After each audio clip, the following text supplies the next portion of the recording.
Hey guys, welcome back to another episode. Today we're going to be working on the battery box. So one of the things we need to either relocate or kind of test fitting is going to be the battery box for the Vee. So let me turn this around real quick and I'll kind of show you. This is where the battery has normally gone. And honestly, I don't even know how they had this in here, because if you look at the wires, so again, I want to redo all the wiring. This thing, it's been obviously submerged underwater, has mud everywhere, but we can kind of see, and here's the other wire. I think this is the negative, if I remember correctly. But anyways, we can kind of see, maybe this one is, I can't really tell. The wires are so faded, and that's another reason why I want to redo this. This might be the positive, actually. But anyways, let me show you. Normally, I'm trying to create more space in here in the cockpit itself. So again, I mentioned one of the things in the previous video. If you haven't watched that, I highly recommend it.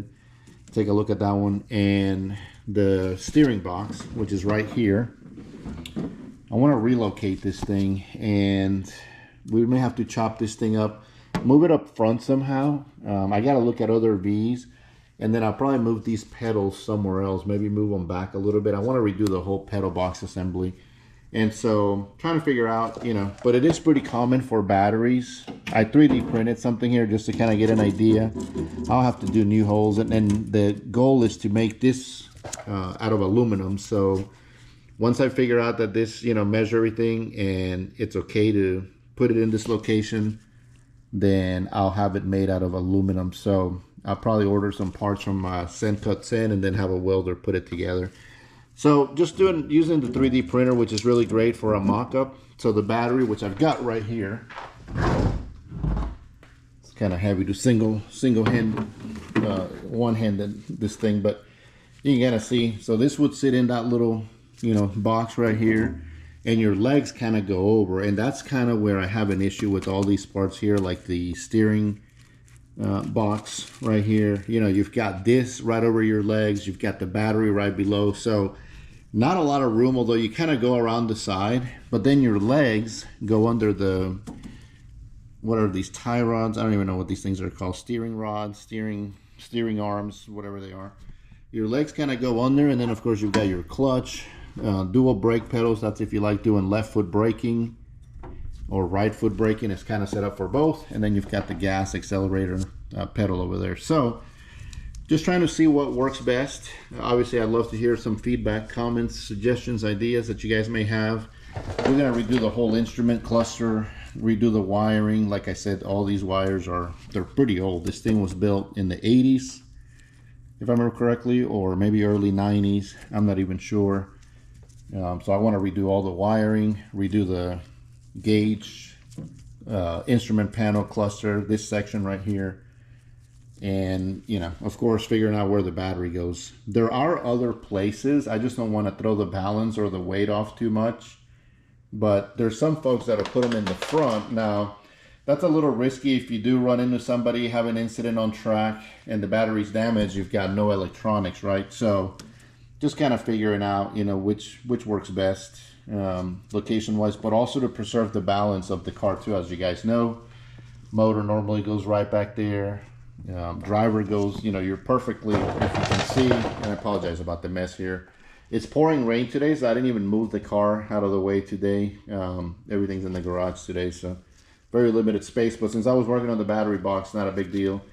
But as you can see, driver's normally going to be dead center. You've got a little more weight in the back with the suspension, transmission, transaxle, engine than you do in the front. So this is kind of nice, to have a little bit of this up front as well too, to sort of help balance the weight. But of course, it's always great to keep all that weight inside, and that's kind of where the design for the, for this particular chassis, everybody does it a little bit different, but with the agitator chassis, that was kind of the idea, to keep everything inside the axles, right? Whether front or rear axle. As you can see, all the weight, driver, engine, transaxle hangs over a little bit, but it's still sort of, the majority of the weight itself still sort of inside that rear axle. So anyways, let me do some more playing around fitting and see, where this will be the best location for it. And again, if you've got any suggestions, comments, let me know down below. All right, I've done some test fitting. Our little skeleton buddy here, I wish he could help us a little bit more to try to fit the legs under there. Obviously these are too small, chicken legs, so he's not going to be much help for us. Oops, sorry about that. But anyways, you can kind of see, I think that's probably a good location, maybe even closer to the middle support bracket right here would be pretty good. That way you still have room with your legs. You know, at first, I don't know if we'll relocate this right away, but that is the plan. As I take it to the chassis guys, right, we also need to measure how much we want to widen this a little bit more. Like I said, my goal is to extend these side supports for the roll part itself, for the hoop. I want to bring these out a little bit further out, but also create a little bit more space in there. That way you're more protected, because these are very small. Even if you can get your shoulders in there, which is pretty hard, you know, it's really tight in there, but also you don't have a whole lot of protection out here in case you go under another vehicle in a rollover. It's pretty tight. So the goal will be to raise this just a hair, you know, bring it up a little bit more, and then also extend these out for a little more side impact protection over here. Maybe reinforce the side as well. I can't really see, but these were actually added, if I move this a little bit, these were added as part of a updated regulation. So this is actually really tough. Like if you get hit here, it would have to be a really, really severe impact. You know, obviously you're on track, so there's always a possibility, but they reinforced this stuff where before it was just, I believe, this body panel all the way back, and there wasn't a whole lot of protection. So they added these plates, and they're pretty strong, and you can see these are riveted in there, and you know, I don't think those are going anywhere. So we'll see. You know, we'll see what they say. Obviously, we want to be able to preserve the shape. You know, we're gonna have to remake some of these parts, or just create entire, you know, new ones. So before we do that, though, we want to make sure we've got all the measurements. And these are flexible. As you can see, this is not like this. It's fiberglass, right? So even if I redo these in carbon fiber, which is the goal, at least reinforce these with Kevlar and carbon fiber, they're still flexible. We're not going to make them, you know, the thickness of it is not going to be super strong where it's not flexible. So even if we bring this out a little bit more, that should help. But I'm thinking battery wise, you know, and again, this is going to be made out of aluminum more than likely, or something pretty strong and safe to keep that battery from any, you know, intrusions or anything like that that could cause it to explode or leak. These are AGM batteries, so less likely to do that compared to a lithium, for example. One of the guys that has been really helpful, Mike, who runs the Drivers Club, recommended, you know, these Duracell Ultra. A lot of the V guys run these, and mentioned some really good, you know, reasons as to these in charging terms, safety, you know, in terms of lithium versus AGM. These may not be as great as a lithium battery, but they're definitely, you know, for racing purposes and applications, I think a little bit better, right? So one of the things, I don't know if you guys know, but with the V's, you know, they don't have an alternator. So actually your battery is going to run you, you know, most are going to be like, I think 20, 30 laps maybe for most races, if I remember correctly. So that should last you to run your electrical, which is not much. You've got a couple of gauges. Some of these are going to be mechanical or pressure driven anyway, so you don't need power to them.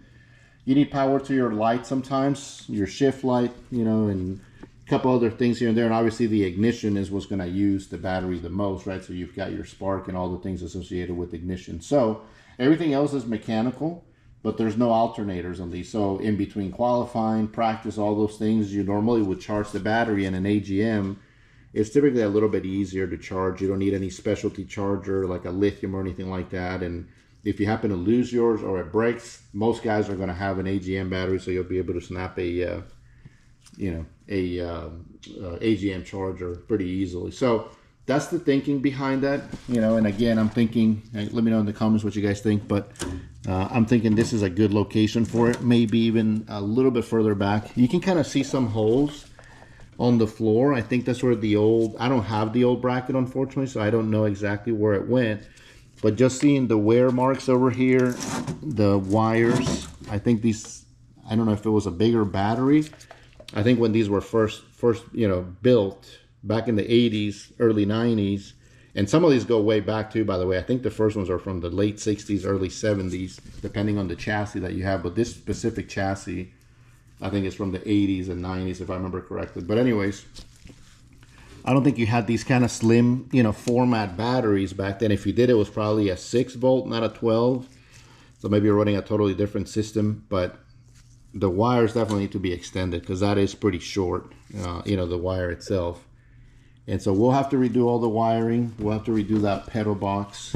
But I'm going to keep working on the battery. I'm going to try a couple more designs. Unfortunately, I won't be able to put that in this video because 3D printing, at least my printer, takes a little bit too long. So I gotta figure that out. So, but I'm just thinking here, you know, in terms of safety and all that, I think that's going to be a good place.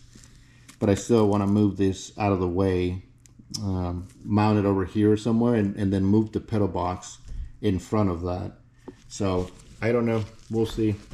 Got to look at a few more designs that are out there and see what we can come up with. But anyways, this week's video will be really short because we've got, like I said, rain out there. Really didn't get a chance to pull the cars out and do some work. And the next thing, you know, hopefully by the next video we'll have an update on the engine.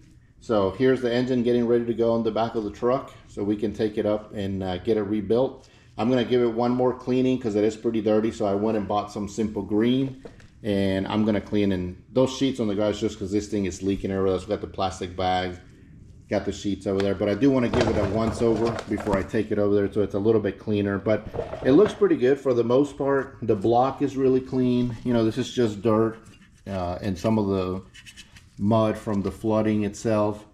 But overall, it looks in great shape. All VW original. Most of the parts are truly German parts, not the remakes.